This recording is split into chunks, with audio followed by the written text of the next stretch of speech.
Them cookies. Sugar cookies. Man. Them cookies was OC. Bro. She's OC. I didn't even have 30 cents back then. 30 cents you saw. Niggas ain't had coins. You was giving them joints $1. You was giving them joints $1. Can I get a ranch? Go ahead, get it. 30 cents in a ranch. He's wicked. Niggas was clucking for the ranch. Oh my. Ranch used to go nuts. With the potato wedges fries. Oh yeah, y'all are next. Yeah, actually stupid gas. Y'all are victims. Yeah, that's some great. What's good, y'all? Welcome back to another episode of HintaChat. For all returning viewers, thank you for joining us. For all new viewers, make sure you like, comment, and subscribe. Hit that notification bell as well. As you can see, we have some handsome dark-skinned men with us today. Today's episode, we're going to be talking about growing up dark-skinned in America. You see, back then, there were some negative ideals, negative narratives, sentiments on being dark-skinned and what the perception of dark-skinned men were in America. Can you tell us about a negative trope you used to believe in as a kid? A negative trope I used to believe in as a kid. I would say that everyone is scared of dark-skinned people, or they look down on them. I feel like that insecurity stopped me from having a lot of conversations. I was more to myself. I was kind of shooting myself in the foot by not, initiating and being more outgoing, because I thought this whole negative connotation with dark-skinned people. And I slowly realized, although that sentiment does exist, it's not as prevalent as you think within your own community, and it's important to try to branch out and be yourself, regardless of your skin tone. What were some names you were called growing up as a kid? Some names I was called growing up as a kid. That's a lot of them. I played basketball, so a lot of African basketball players, Ibaka, Mutombo, a guy as bad as like Baboon, Gorilla, all that wild stuff. So I have some guys here, and we're gonna delve into a slightly touchy subject, but we gotta break down some tropes, we gotta break down some stereotypes, and we're gonna talk about growing up dark-skinned in America. Thank you guys for joining me today. No problem. Appreciate it. So let's get right into it. So my first topic is gonna be growing up dark-skinned in America. What was some of the things you went through growing up dark-skinned? What were some of the things maybe you got called as a younger kid, or maybe some things you dealt with going through life as a dark-skinned individual? Yeah, I mean, growing up was obviously hard. People love joking. I feel like at the time the conversation wasn't sweet around being dark-skinned. It was more jokes and like negative connotation around it. So I mean, it's definitely a lot of names. I mean, my school's people around was a lot of Spanish people too, so I got called negro. Wasn't even black. I had to learn new languages to know the trauma. But thanks for tapping into the HintaChat podcast by HintaChocolate. My name is Dini. I'm 25 and I'm from Somalia. What was a negative trope you used to believe in as a kid? I would just say letting my skin dictate the way I act. I feel like growing up, I wanted to conform to something that, the world and society put on myself. But at the end of the day, now I realize that, I should be acting how I want to act. I should carry myself the way I want to carry myself, and should let my skin dictate that. What were some names you used to be called growing up? Y'all want to laugh? Nah, I mean, I just got called monkey, negro, just dark. I mean, turn the lights off, where you go, type names. I mean, it was just the normal names. No one was creative for real. Thank you. Yeah. Stay black. Stay blessed. But nah, I mean, it definitely was not a good connotation. I think nowadays the conversation is switching, and I feel like it's becoming more accepted in America. But I think even if it is in the media and stuff, it's more about being taught at home. Because you can see in the media and say, oh, it's nice to be black, appreciate melanin and all that stuff. But like, if you go back home and these parents or everyone treating them or teaching them that being black or being dark is like okay, then it's really not helping much, I feel like. Right. I feel like my experience, like when I was like growing up, like especially around Alexandria, it's like a melting pot. You see the whole different cultures of races. I mean racism and different like experiences. Some of the experiences I faced was like being called African booty scratcher. You know how the term Oh yeah, the infamous African booty scratcher, man. like coming into school smelling like fish, the smell, the oils, you know, the oils, Yeah. sticking on your clothes. So it was like I was facing a lot of adversity with that. But I feel like nowadays, like it's been more embraced in the culture, so people are familiar with it now. So Right. What is a negative trope you used to believe in as a kid? a negative trope that I used to believe in when I was a kid was, Africans smell like fish. There was a lot of things that was called name calling. Africans were scary, definitely. And I also got, I feel as though like growing up dark skinned, we had a stigma where the darker you were, the more like aggressive and more like, more aggressive and more like you are to a society, depending on circumstances. What were some names you were called growing up? African booty scratcher, midnight. When I used to wear yellow, like, niggas used to call me Banana, the sun. So, I was called all types of names. But I feel as though like, even through those times, I just find humor in it all, just developing that tough skin and just not letting that get to you. And I feel like you should be fine. I agree. Yeah, it's pretty sweet now, but growing up, especially in high school, it was rough. You had to develop a pretty tough skin, especially with the colors. I played basketball, so I was fairly popular, had a lot of friends, but within those friend groups, there's a lot of bullying. I wouldn't say bullying, it's a lot of shit talking. In high school, it was like a roasting culture. Yeah, high school was definitely roasting and grilling. Yeah, so I was getting called all kinds of names. Every basketball player that was African, Ibaka, Mutombo, Biombo, all that bullshit, So I got a tough skin. Didn't really affect me too much, but it was definitely a part of my upbringing and taught me to take pride in my dark skin. Yeah, it's different now though. I feel like you look on TikTok in the comments and like just the tension around race now is so different. Like it's kind of jokes more so for these kids, but like memes and clickbaits. Yeah, they're not realizing that it's still impacting people. Right. It impacted me when I was younger. I feel as though like elementary school, I was called all types of names, and like I used to like hinder like my self confidence. I feel as though, and maybe not as outspoken as other peers like that weren't facing that type of jokes and stuff. So I feel as though like I grew for that. Kind of like what Benji said, building that tough skin. I feel like over time it just doesn't bother you no more. So. Right. So would y'all say like growing up dark skin, like it's inevitable, like you have to have tough skin, you have to like endeavor hardship, you gotta like endeavor all of the background noise you're gonna hear? Yeah, for sure. I feel as though. I feel as though like not having tough skin is it's gonna break you. It's gonna get to your head. You're gonna feel low. You're gonna feel like you're not gonna have the same like, I don't know, acceptance as other people that are like probably that doesn't look like you. So yeah, the narrative is bad. So if you're not being taught at home that your worth or like your skin ain't a big deal or anything like that, you're gonna keep hearing people talking down and belittling your skin color. Then you're gonna feel like it's not adequate. So as long as you're getting taught at home and like people are telling you, you're beautiful, whatever your skin is, your melanin, all that stuff, then it's gonna be a lot easier. Did y'all? So I think culture plays a big part of this.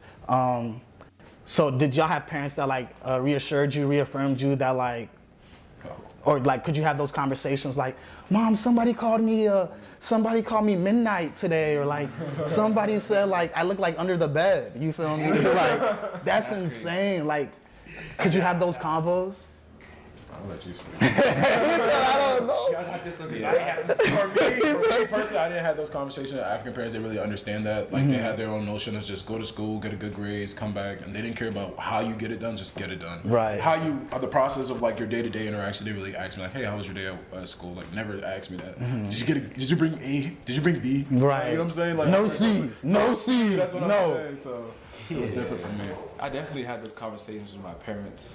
So I'm from South Sudan, so my parents, they left South Sudan and fled to Egypt, and they spent some years there. And if you don't know about Egypt, it's one of the most racist countries on the planet. So my mom, she's getting rocks thrown at her, called monkey in the streets, nigger in the streets, all kinds of stuff. So she kind of taught me these stories early on and let me know that America, even though it's a pretty racist place, it could be worse. So she just kind of show me what to expect and certain thought processes to have to just get past those kind of things. So I definitely had those conversations. And I have 4 older sisters who are dark-skinned women. They've been there, they've done that, they've seen it all, heard everything under the sun. So they kind of programmed me to not internalize those thoughts and know that shit is wrong. Don't let it affect you, just keep going, things like that. Yeah, it's a blessing for real. Yeah. Trying to navigate that yourself is not easy. Do you think the experience like internationally kind of like converges and is the same as the experience here in America?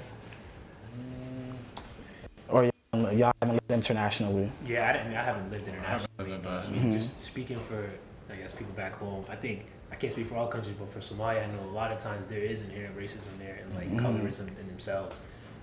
They like to make themselves look lighter, or like different places and areas in Somalia is lighter than other areas. And that conversation is not taught well and it's not spoken about enough, because you see it, you go to weddings or you go to like different events, you can tell people try to kind of uplift the lighter skin versus the darker skin. And you see it in the Western culture. Like, you see skin. You see the Nigerians, Ghanaians, they be using the skin products that lighten their skin. Yeah, bleaching products. The modern day American type of way. So it's crazy. It's the same with South Sudan. I feel like it's more of a thing for women to have to be, more light skinned. There's lightening creams that are giving them facial cancer, skin cancer, all this kinds of stuff. But the men in South Sudan, we don't really worry about that stuff. We kind of take pride in strengthening our darkness. It's like really ingrained in our culture. So internationally, I didn't really face that in my own country, but I did spend some summers in Egypt because my dad used to work there. And I got called so many things in the street, but it'd be from like, homeless kids, people living on the street in tattered clothing. So I'm like, if you're living like that and you still have time to talk down on me, I'm just, your words are gonna go in one ear and out the other. So it always comes from a place of insecurity. Even in America, even in high school, most of the people were talking about my dark skin, all these jokes.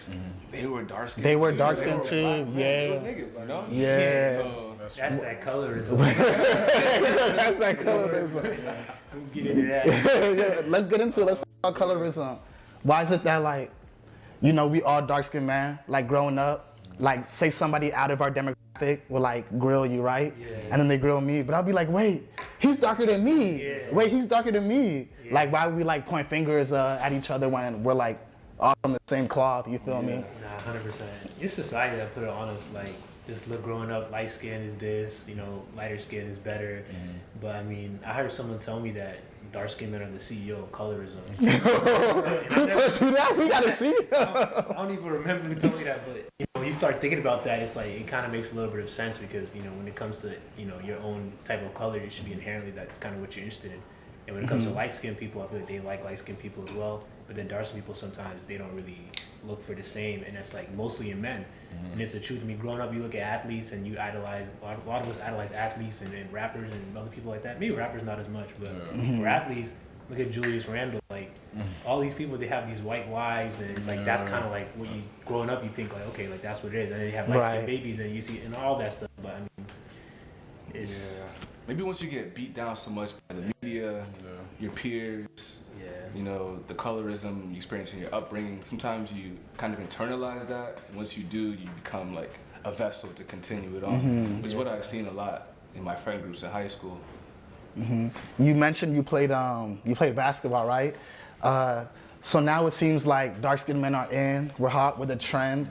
Do y'all think that's gonna still be true in 5, 10, 15 years? And adding on to that, it seems like dark-skinned men who are the ideal image of dark-skinned men, they're either athletes or they're in like the media a lot, right? Do you guys feel like we are pressured to live up to those standards of those dark-skinned men that are portrayed in the media most often? I don't feel pressure on myself. I feel as though like I live my truth every day. I feel as though like there's like a stigma when it comes to dark skin. Like now everybody wants to join the clout. Before it was like, oh, you're dark skin, like you're automatically African. There was automatic notion to it now.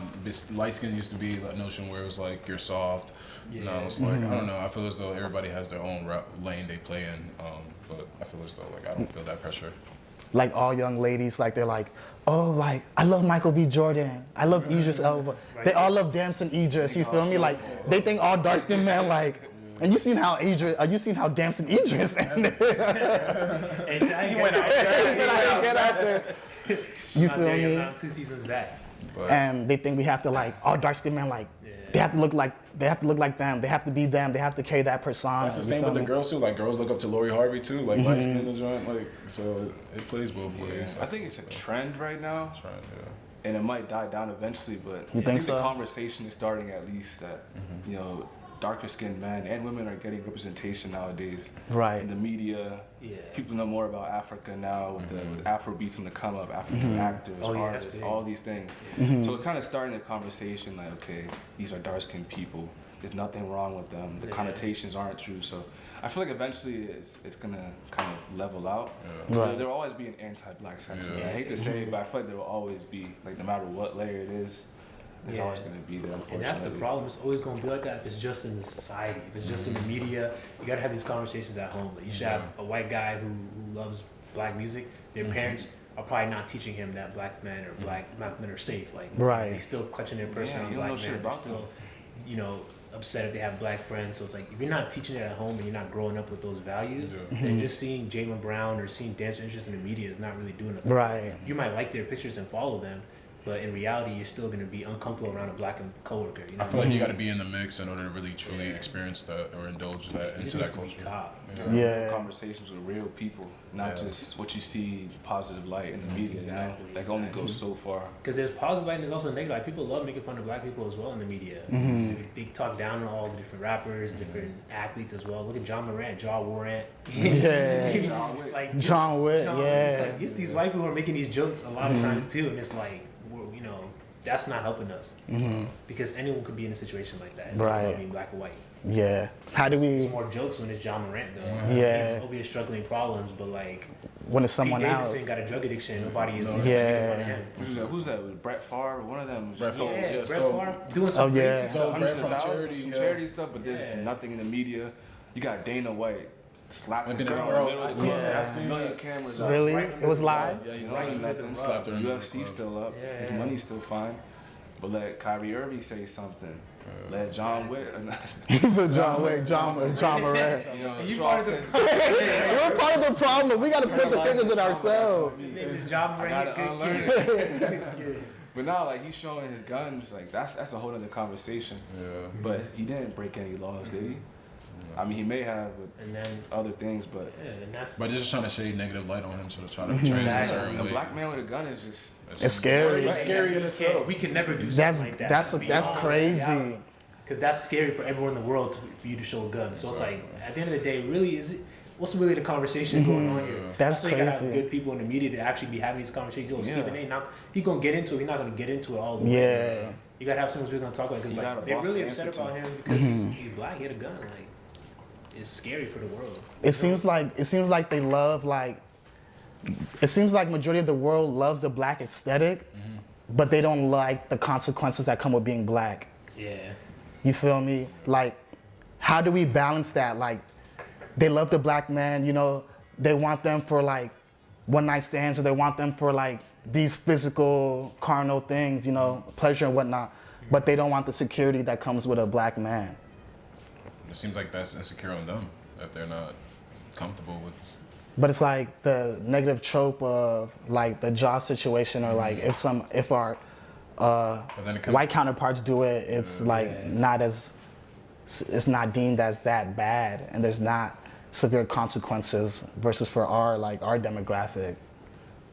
Yeah, I guess you have to have like real conversations with real people, you know? And you gotta like watch your circle, watch who you keep around you, who's gonna look out for you, who's around you, you know. Who talks behind you when you're not there, you know what I'm saying? Like, it comes with a lot of things, you know? So. Yeah. I wanna ask, so how did growing up, how did you reassure yourself when it came to your self-identity versus now? Like, what did you do as a kid growing up in school, you're getting made fun of versus now, if you get made fun of or if you see like just the negative stereotype shining on you now versus back then? What are your self-affirmations? What do you do to stay steadfast and stay in your blackness? You got it. That was a loaded question. That was a loaded question. To break it down, I feel as though the way I like deal with I guess name calling or stuff nowadays is like a much more different when I was young. When I was young, I was more vulnerable, you know, still trying to figure things out, trying to be the cool guy. But like now that I established myself and know who I am and truly secure with who I am, I can stand on that like with pride and without feeling any type of way. And I feel like it goes back to what Benji said, developing tough skin. So I think that happens over time. So like now when I get called, it's like, I don't know. It's whatever. It's like whatever. It's like water at this it's point. like just slides off my shoulder, so it's like it's not right. I don't internalize it as much as I did before. Yeah, for me it was like the name calling, it would get to me, but once I get home and like sit down, digest my emotions, I have to realize, you know, what they're saying is coming out of a place of insecurity. It shouldn't affect me. I have to kind of like rationalize the thought process behind everything, and also kind of just being in tune with my culture. You know, South Sudanese were some of the darkest people on the planet, but we don't think about that in our day-to-day lives. We're still a very strong people, strong history, been through so much, still persevering. So I just think, what would my ancestors say if I was mad about these, you know, black Americans or white people saying certain things about me? I should just brush it off, you know? I'm African, I should be proud. So that's what kind of kept me grounded whenever I got off center with that type of shit. Yeah, I think it's about comfortability. Like, once you get comfortable in your own skin, then you're not going to look at it as, like, any kind of way but just a comment. I feel like back then, as a kid, when someone made fun of me, it was like, oh, you dark, or like you like Captain Phillips, or whatever it may have been. Captain Phillips is insane. Whatever it may have been, like, I would clap back with another racial comment, stereotypical comment, whatever they were. Right. You know, try to just get back at them because, like, it was annoying in a moment. But I feel like nowadays, after I've kind of grown in myself and grown in my skin and feel more comfortable, I'm not really thinking about it as, like, it's deeper than what it is. And I think nowadays, like, if somebody makes a comment like that, it's like we're all getting older, we're all more mature, and I feel like everyone's more comfortable. So no one's really gonna make comments like that. And it's also about your circle too. Like, you keep people around you that you feel like are best for you. Like, I'm not trying to have someone around me who's gonna make me feel insecure about myself. You know. So, and a lot of people I hang around with look like me too, like similar. So it's like not even from an abstract type of view. So it's like I'm always comfortable where I'm at. Yeah. Maneuvering through America, being a dark-skinned man, do you guys put on different hats and different faces when you go into different rooms? Do you guys remain your true self? Is this how you act in the workplace? Is this how you act around your friends? Is this how you act around your family? For me, I definitely kind of watered down my personality, my blackness, I guess you could say, by code switching in the workplace. But I'm kind of unlearning that because I feel like you can be successful without code switching, you know? People have to accept you for who you are, and if they don't in the workplace, find a job that will accept you for that. Right. So I'm kind of unlearning that, and it's kind of making me more comfortable in my workspace. I'm building better connections with people in my workplace, so. It's touchscreen. Click on it. Yeah, let's play the Afro. Yeah. You might as well just we gonna keep that in there. she probably played it on accident. She said Bluetooth connection. You sitting over there still? She went downstairs. I'm dead. Yeah, how do you feel about code switching and You act the same. Well, do you act the same? Code switching? Yeah, can you define that for us? I would say code switching is kind of switching up your cultural speech pattern based on the room you're in or the people you're around. So if you're around majority white people, you're gonna use more of their jargon or kind of no more Ebonics. Less use less slang. Yeah. Be more proper. So that's what code switching is for the viewers. It's proper though. You see, we've been brainwashed to think what proper is. It's like, what is that? It's like very neat. Like I don't know how to explain. But it's like Rooted in whiteness. yeah, it's Eurocentric ideals. Well groomed. Yeah, like I know probably my parents told me like you got to cut your hair. You feel me? Always buzz cut. Like I probably didn't get a fade or growing out my hair till like sophomore year in high school. You feel me?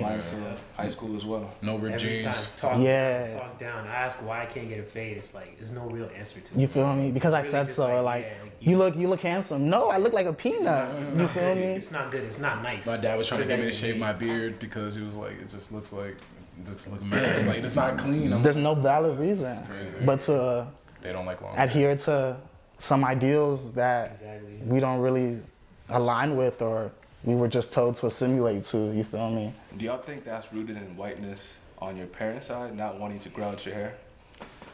I think that ties into the Western ideology of success and what that looks like. Yeah. And since our parents like came from the Eastern world, when in Rome, act as the Romans. You feel me? So now we're here. We have to act as the folks who are here. So Yeah. that is cutting your hair. That is like not wearing tribal clothes. No Dashikis? no dashikis, no cloth. But we don't even wear dashikis for real. That's the Americanized, go to the store stuff, you feel me? Like, what are the Western ideals of success? And this is what it looks like. So my kids, I'm gonna push that on my kids. You want a high top fade or you want twists. They look at CEOs as black CEOs and they never gonna have that here. So they're not gonna put on you. But then as a kid, you're not realizing that, but then you grow up and now that I'm in the workplace, I used to have twists in the workplace. And it definitely still is a problem in America. I remember I felt one day like a subject. I had my hair like big, I had my curls out. Then I get on camera in there and twisted, and my manager, she really What happened? was like, oh my, she made like a 10-minute expose on my hair. What'd she Like, say? I absolutely love your hair. Like, how do you even get it like that? Like, your picture is like out, and now it's like, oh man, it's so nice. They Like, thought you did magic. They thought you did magic on them. and it's like, if you think about it, like our parents telling us that fade or any kind of hair is not good. Yeah. In the workplace, they're only going to see black men with a one all around, so they're not going to see nothing else. So now this is new to her. Imagine if 10, 15 years ago she was already used to something like this. She wouldn't have that reaction like that. So part of the problem is we're helping them with like not reversing their negative Right. mentalities around these things. But Even Yeah. I mean, y'all can go ahead, but like, when you talk about like whiteness and things like that, like, what about whenever they tell you to adhere to these things culturally, but then at the same time are confused when you don't retain certain cultures that you've come from, right? Then they're like, oh, why aren't you taking in these things like the language, stuff like that? That you're telling me to adhere to this culture, and you also want to hold that. Right. Yeah. So the question was, like our parents stating that we're losing touch of our culture. All of us are descendants of the diaspora, but they also want us to assimilate to new culture. And then maybe you go back, visit back home, and they're like, why don't you know the language? Why don't you like speak it? You feel me? But how can I do that when, you feel me? Like, they want you to act a certain like, so like the intersectionality, double-edged sword, like the intersectionality of like two cultures coming together, or trying to keep your culture and your blackness, but also like learning a new language. I think it also comes down to like your friend group, like I said, like who you hang around with. If you hang around with people like within the same culture, within the same ideology, then you guys will like always feel like home. You know what I'm saying? And you always will stay tapped into your roots, and you develop that. Right. Like, always have that thing. So, an example, like my cousin, he went to American University. Like, damn near not many Africans over there, and most of his friends are like white. And he lost his ability to speak French, so he doesn't speak French anymore, and he doesn't even like African food anymore. So it's like, when you say that, like, you know what I'm saying? So like, culture, who you surround yourself with, really can like make you on an island by yourself. So I definitely think that. yeah. That's crazy. So how do we take all of this, and how do we like learn from our parents' mistakes and continue to keep our culture, pass that down to our offspring in America? Wow. Take them back home. Take them back home. Take them back Take home. them to the motherland. You gotta stay tapped in. I think that's the only way. Yeah, just keep pushing the culture on your kids, I feel as opposed to pushing Western ideology on them, because you're telling them their hair can't be a way, or you're talking a funny way, or you're moving, you're acting a different way. You're just pushing them more closer towards what the white man wants, and that's not, which also it's not what you want. Right. So you're confusing your kids, you're confusing yourself, and you're only conforming for one person, the person that's supposed to be the common enemy. That's true. They're not supposed to be right. Yeah, I'm gonna keep my kids in tune with their culture. They're gonna hang out with their grandma a lot, practice the language. That's one thing I wish I had a better grasp on, is my cultural language, which is Dinka. Once my grandma moved away when I was around 4 or 5, my mom, she kind of emphasized more speaking English in the household, you know, just to expand her vocabulary as well. She was still learning. So I kind of lost the grasp to speak my own language. I can understand it, but I don't want my kids to go through the same thing. I want them to grow up speaking the language and retaining it and practicing, going back home, you know. Yeah. And I want them to ditch the negative aspects of American society about, you know, like watering down your culture, hair, the way you dress, the way you speak, all this type of stuff. Like our parents, they wanted us to adhere to these things, so Exactly. we can kind of unlearn that and pass on to our kids the more positive aspects of both sides, the Western ideology and the Eastern or cultural ideology as well. Yeah, I can relate to that for sure. I think now, because now that we're becoming kind of second generation in America, I think a lot of times people are sending their kids back to their home country, whether it be Benin, Ghana, or South Sudan, and like having their kids be raised there till like 4, 5, 6, get a grasp of culture, get a grasp of language, get a grasp of a lot of like aspects that they're not going to get in America, and then ship them back over here, start school, because obviously they'd rather have them, I guess, have school in America. But that's something that's common more and more these days. I see it. You know? As someone who grew up and not getting as much culture as I sometimes wish I had. I feel like also speaking the language to your kid also plays a good role too, because I think my mom and dad did a good job of speaking the language at home, the native tongue at home, and then I went to school and learned English. That's why Esau, I don't know if you guys were in Esau, I was Esau. But, Nah, speaking a language is important. I think it's difficult sometimes because there's people who come to America and their parents only know one language and they only know English, and like the communication is kind of like surface level. You can't really get in depth, as opposed to having one parent who's fluent and having a kid who's fluent in the same language. It makes things difficult to kind of build that connection as well with your parents sometimes.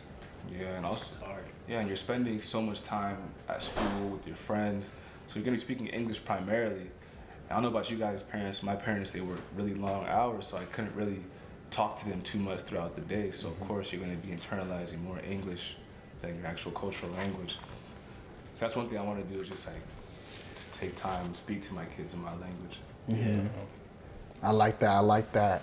And I want to take this time to encourage young black men to have conversations like these, young black fathers to have conversations like these with their kids, and just endeavoring through life as a young man and as a young black man at that. So I want to shift the conversation onto empowerment and resilience. I want you guys to go ahead and share stories of empowerment, being a dark-skinned man in America, discuss some of your personal triumphs. Let's establish some role models in our community. We're not going with the role models they give us. We're going to establish our own role models, who we think they are, and who we should follow as young black men in America. And some of your overcoming adversity. I mean, I got a story of empowerment. I don't know if they're necessarily a role model, but this was my freshman year at school. So Virginia Tech, obviously predominantly white university, PWI, and I had a communications teacher my freshman year, and she was, she actually had a partner, so her and her partner had a child together. She considered herself kind of an ally to the situation, and there was like a lot of stuff going on at the time. There was Somalia being like barred off by Trump, and like a lot of those countries in Africa, and just difficult time being black, and it's in America with Trump around as well. So she pulled me aside a lot of times, and we used to have conversations, and I really felt like she kind of could understand, because in a way there were shared experiences with her, as someone who's not, cisgender like most of America at that time. I feel even back in 2016 it was harder than it is now. So she was able to kind of understand what was going on, and we had real conversations about making things more comfortable and easy, and she shared her experiences as well. So like that, just having those conversations of empowerment are definitely like understanding that, hey, like, you're not alone, but at the same time, like, there's a problem going on, you can have people to talk to. Right. But in terms of empowering kind of the future generations, I think it really starts with those conversations. Like, there's a lot of really good books out there too. You can start from a young age, like Animus for Melanin, like teach you about having your hair away and having your look away and your colors this way, and like not really worrying about how that's going to affect you, but more being confident and being like strong. Because it's easy to get teared down in this world, especially being dark skinned or being, whatever you may be. It's easy to get teared down. So that's something that's really important. So just being able to have conversations, to have people there to like look out for you, validate you, and kind of just overall have conversations. Some of the adversity I faced, kind of like what Deanie was saying. Well, when I went to Tech, only dark-skinned guy in the classroom. Everybody's looking at me like, who's this guy? Like, he shouldn't be here. So I felt like I wasn't supposed to be in the room. Right.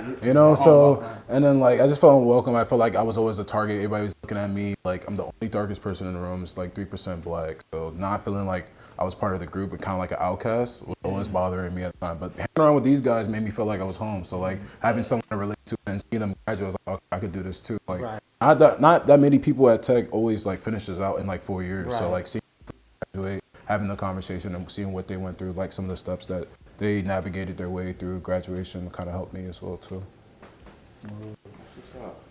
For me, my first job out of college, it was a tech job, and as you know, there's a growing community of black people in tech. In Northern Virginia, sometimes you get caught in these government contractor spaces, and it's just a whole lot of white people. So I kind of felt alone, and luckily my job, they had like a mentor system, and they matched you with a mentor. And I got matched with a Somali mentor. My God, I love my Somalis. Shout out to all the Somalis, man. I love my Malis. But he pretty much took me under his wing. He kind of ditched the whole professionality of things. He came to me as like a friend, pretty much. He let me know what was going on. We talked about our lives together. And then he also explained different routes you can take with this job. He came from Somalia fairly recently, so it was hard for him to navigate the scene. So he kind of gave me a bunch of tips. Get this certification, talk to this manager, get cool with this partner, they'll look out for you. And I feel like it was very valuable for me to actually map my path forward, So I guess we need more mentors out there, people giving back to the community, not just like donating money here and there, like showing up to this event. Actually make real connections with people, actually give tips. Stop gatekeeping. People be gatekeeping a lot wow. The black community loves gatekeeping. Yeah, let's talk about that. There's a lane for everybody. You don't have to, step on somebody's toes. It's never like that. So I'm really thankful for my mentor. Shout out my boy Muhammad. He's a good dude. Even to this day, we're not in the same company anymore, but we still keep in contact. We still talk. That's good. He still puts me on to different plays or different, shifting aspects of cybersecurity and technology. So we need more of that in the black community for sure. Stop gatekeeping. Everybody can win. There doesn't have to be one LeBron, one Jay-Z, one Kanye, you feel me? People get to the top of the rung, and then they remove the ladder. But even that is like different levels of mentorship, or different levels of like just looking up idols and role models, especially in the community. Because you got Dr. Umar's and you got LeBron James, and they're two different types of idols, two different types of role models. So it's like you got to have ones that are empowering black folk and spelling it out for you. Like LeBron doesn't necessarily spell it out for you, but he'd show you that this is the correct way to do things. Great marriage, never got in trouble, successful, all these type of things. Dr. Umar spells it out a different way. He gonna tell you no bunnies. No bunnies. He gonna have his own way. So it's like you gotta have certain role models in the media that kind of be able to talk to you. I'm sure there's a lot of good artists or authors and like the right podcast to find these certain conversations that are out there for sure. Yeah, I think the media is kind of pushing the youth towards certain black role models. This is it's one of my conspiracies. I feel like the higher white power is trying to steer our youth towards the wrong role models. Industry plants. Like rappers or gang leaders. I don't know, a whole lot of stuff. So kids, they want to be the next little baby. They want to do this. You could be things other than athletes and rappers. Explore. Now everybody wants to get into tech, so now you're seeing that's becoming more trend because they're seeing everybody working from home and stuff like that, and people getting little, advices here and there. So there's different ways and avenues. Yeah, these black conferences, black in tech, black in accounting, black in creating content, whatever it may be. Like those conferences, stuff like that. Like that's really where people are coming together, and it's like those are the conversations, those are the kind of events that need to happen in our community. Right, I like that.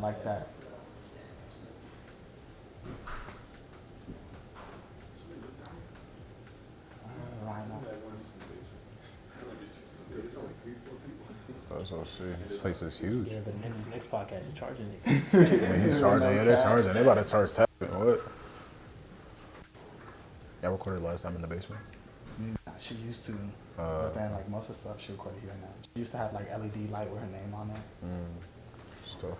Yeah, I like that. I want to encourage. I want young black men to hear from other young black men. Entertainment and sports is not the only way, but if you excel in those categories,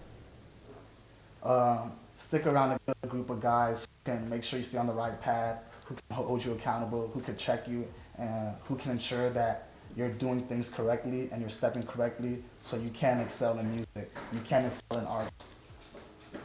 Hey, Milo. All right. When's the filming going to start? Oh, Say hi.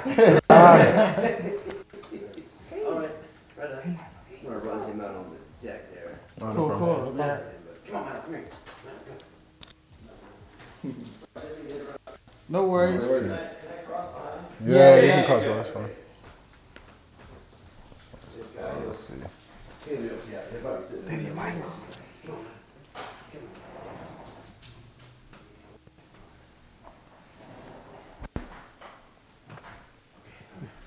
Okay.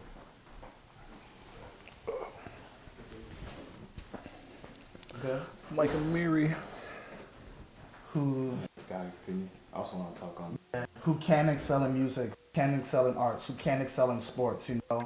And for the people who think that's the only way, we are living examples to tell you that it's not the only way. There's multiple ways, there's multiple avenues. You just need to find a role model, you need to find people who are currently doing those things. And please, as people who are doing those things, please be great mentors to those young ones and please show them the way because together is better. And yeah. You wanted to add something, Benji? Oh yeah, just about like the whole role model thing. I feel like it's important for all black kids, especially for African kids, is to truly explore your interests. Cause I'm sure a lot of our parents want us to be doctors, lawyers, this and that. You know, so you kind of grow up trying to live a false reality. So at a certain point, you realize I don't want to do this and I can't. You know, keep pretending. So I feel like it's important for kids to find interests that are not just what your parents want or what's cool in the media or aside from sports. Do what you want to do. And really try to hone in on your feelings on what you want to do. Be honest with yourself. It's kind of hard in high school because everybody has these agendas or decided trends. If you do this, people are going to look at you differently. You try to ditch that and just be yourself. It's cliche, but that's the best thing to do is be yourself. Sometimes it might be hard, like go against like the narrative which your parents put on you. Like my dad wanted me to be an engineer, and I was like, I don't think I'm want to go that route. And like sometimes you gotta stand on your toes and be like, hey, this is not what I want to do. And you gotta rebel sometimes in order for them to understand. Because African parents, they put a lot of pressure on us, and they don't even know. Graduating and trying to produce the good grades and trying to make something out of yourself while also trying to do things that you like. So it's hard. Yeah, you just gotta seek like conversations. I think a lot of times easy diaspora as well to feel like you can navigate this yourself and you got understanding of what's going on. But people got experience, people got understanding, people got knowledge. So if you talk to someone and you kind of hear what's going on with them, you'll get a perspective you may have never even had. And I feel like I definitely struggled with that before in terms of going to people for help or going to people to ask what's going on with them because I don't know, sometimes I feel like I had everything figured out, but no one ever does. So you can see someone who looks like they're living this kind of life or they feel this type of way, but you have no idea what's really going on in their head. So it's like you go in there, you can have a conversation with someone that can completely change your mentality or mindset on how they were or how they operate as a person. So that's when it comes to having those mentors and having those people around you because, whether it's a workplace, whether it's an extracurricular, whatever it may be, you see someone that looks like you or even not look like you, have a conversation with them, you can get something out of them. I like that. That's awesome. As young black men endeavoring through society and life and all the pressures put on us, what do you think, what is a unified goal that the black community could come together and bring into fruition in the next 5, 10, 15 years?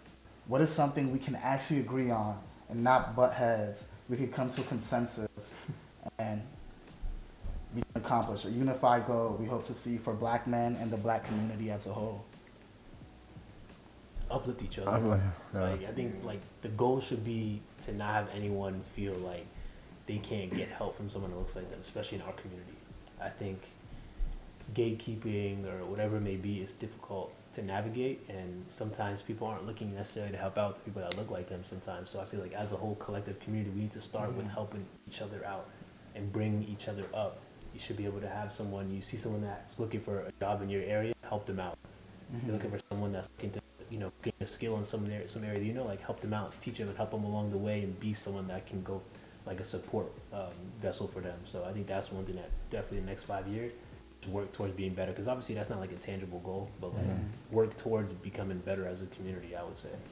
I feel like it also works locally within your community, because you can preach all you want, but I feel like it starts right at home, and your friends, your neighbors, and the community around you starts with them. Because then, if you teach one, they might pass that on and teach the other people friends too. So it's like a monopoly effect.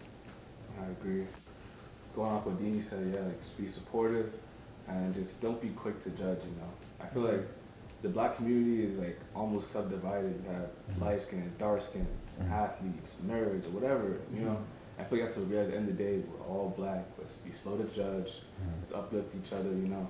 Yeah. Let's try to hold each other accountable as well.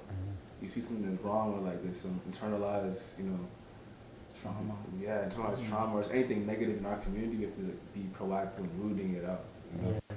It's like making fun of the black Forex people. Keep that going. Keep that going. Now, where do we go? We help them and tell them there's other ways. Nah, it's funny. I like that. Thank you guys for taking the time to join me today. No problem. Appreciate you guys for coming out.